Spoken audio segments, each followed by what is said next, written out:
vocês falando isso, a molecada de hoje tem muita dúvida em tudo, né? A internet veio para ajudar, mas atrapalhou bastante. E naquela época a gente, para estudar, você tinha que ir numa biblioteca. Sim. Para você ter uma ideia, lá em casa tem nos meus livros, que eu sou um colecionador de coisa antiga, né? Eu tenho meu primeiro dicionário, Aurélio. Tá lá, intacto. Assim, Caramba. todo amarelo, lascado, mas tá lá. Cheio, o Durex tá lá comendo no centro, mas tá lá. Então, assim, voltando ao raciocínio, partir do princípio que estar na roça e estudar era legal? Era difícil, sacrifício? Era, mas eu queria algo diferente. Então eu saí. Falei, vou buscar algo melhor, vou estudar. Só que a vida não é tão simples. Com certeza. Tem uma pessoa, que inclusive meu filho está aqui, ele fala assim, ó, quando a água bater na bunda, você vai sentir o que é bom. É uma coisa meia pejorativa, mas faz sentido. Quando você sai para o mundo, você está na casa dos seus pais, você sai para o mundo achando que vai ser fácil, e quando essa água começa a bater, você começa a sentir que a vida não é tão simples. E aí o que acontece? Eu comecei a buscar refúgio em outras coisas. E aí, vindo de uma família onde o álcool estava presente, onde tinha históricos de pessoas com compulsividade, com adicção, que até então a gente nem sabia o que era isso, a gente não entendia. Eu comecei esse uso, um golinhozinho aqui, um restinho do copo do outro, e isso vai aumentando, até chegar um momento que você se torna um alcoólatra sem perceber. Sim. E já pulando essa parte, eu usei outras coisas, experimentei outras outros tipos de drogas. E quando foi em 99, foi minha experiência interessante, que foi, disseram que o mundo ia acabar em 99, né? Porque ia mudar os 4 dígitos. Lembra dessa história? Bug do milênio. Bug do milênio. O bug do milênio. Aí o que aconteceu, Jonas? Eu falei assim, porra, vai acabar o mundo mesmo. Sabe o que eu vou fazer? Vou meter o pé na jaca. Endoidei total, velho. Aí o que aconteceu? Quando eu acordei 5 dias depois, eu tive um coma, entrei num coma e tive uma convulsão lá e desmaiei.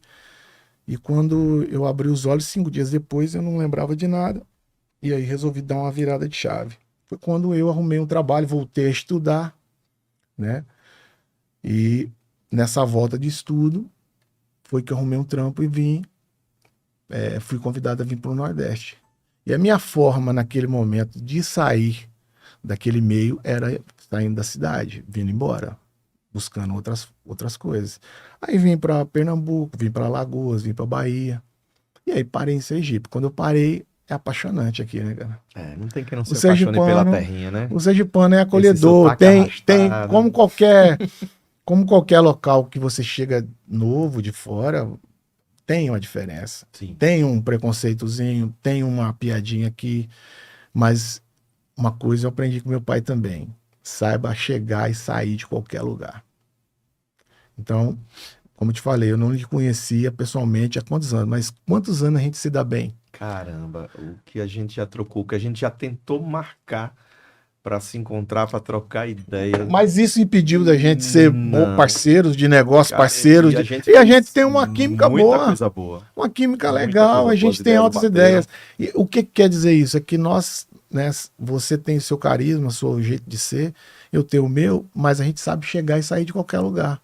A gente não precisa. Eu acho que a amizade de verdade não precisa estar se vendo todo dia, Cara, e né? uma coisa importante que eu costumo falar até em sala de aula, que hoje em dia falta essa questão do caráter. E eu acho que numa relação interpessoal, a coisa que mais tem que ter é sinceridade.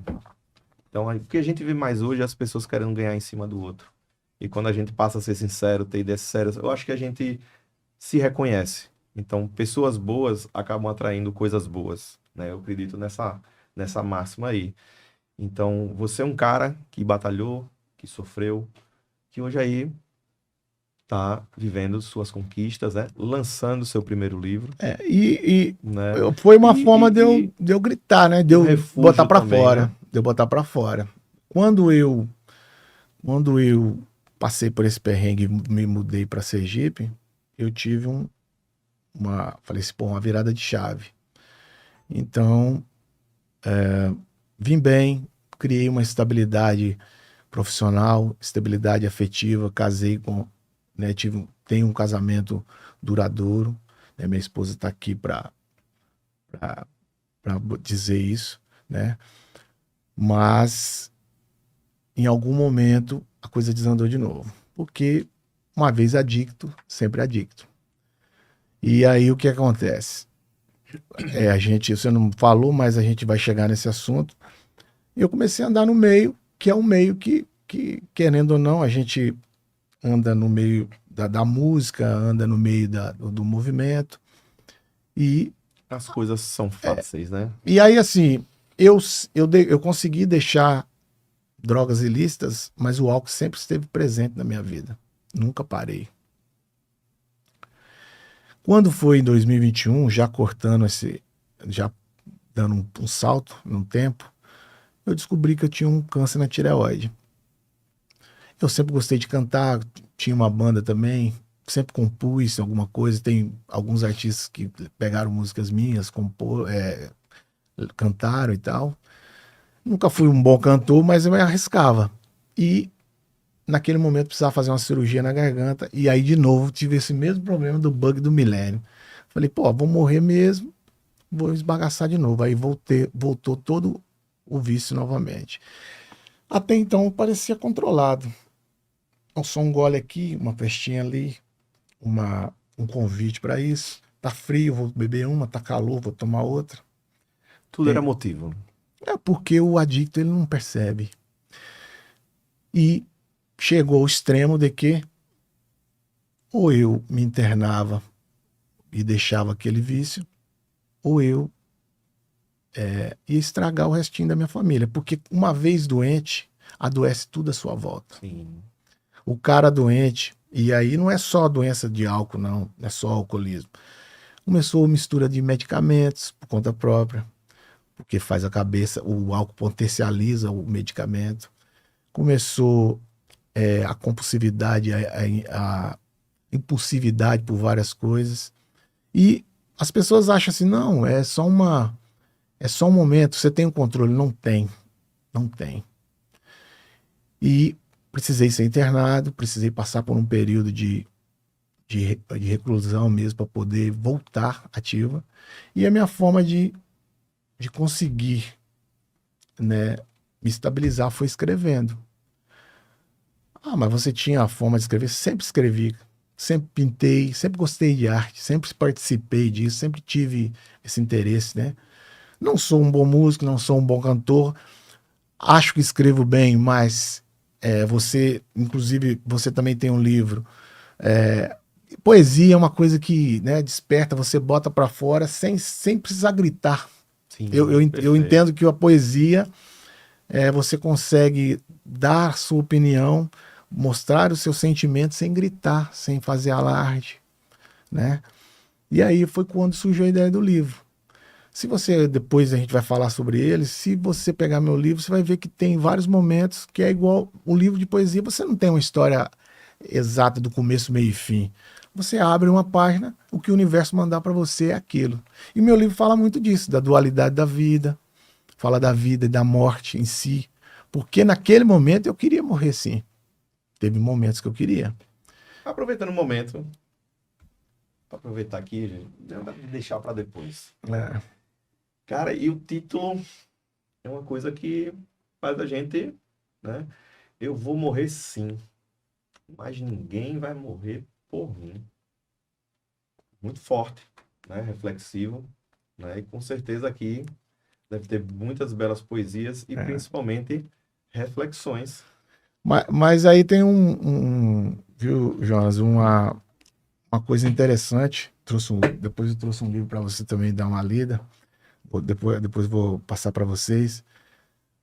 Quando eu estava escrevendo o livro, que eu falo muito da solidão, como eu te falei, fala do meu eu interior, de escolhas diárias, de procrastinação, né? De o agora, né? Porque a gente pensa muito lá na frente, a gente sempre está buscando ou fica remoendo o passado e não tem como você mudar o passado e nem prever o futuro, você só pode viver o hoje. Sim. E eu estava lá sentado, pensando sim na morte, pensando num monte de coisa, e eu falei assim, pô, eu vou morrer, mas ninguém vai morrer por mim. Se eu estiver utilizando medicamento e álcool como eu estava, saindo de carro, louco pela rua, quem está buscando a morte sou eu. Se o meu organismo não aguentar, quem está buscando a morte sou eu. Mas aí tem um porém. Eu vou viver, sim, e ninguém vai viver por mim. Então, quando eu instalei e pensei nisso, eu falei assim, pô, tá aí. O pulo do gato tá aí. Ninguém vai morrer por mim, mas ninguém também vai viver por mim. Eu prefiro morrer, viver como? Viver bem, viver em paz, viver saudável, viver, ter uma família estruturada, ter um controle emocional. Foi quando surgiu o nome do livro, por essa ideia dessa frase, desse insight que eu tive no dia. Muito, muito, muito profundo.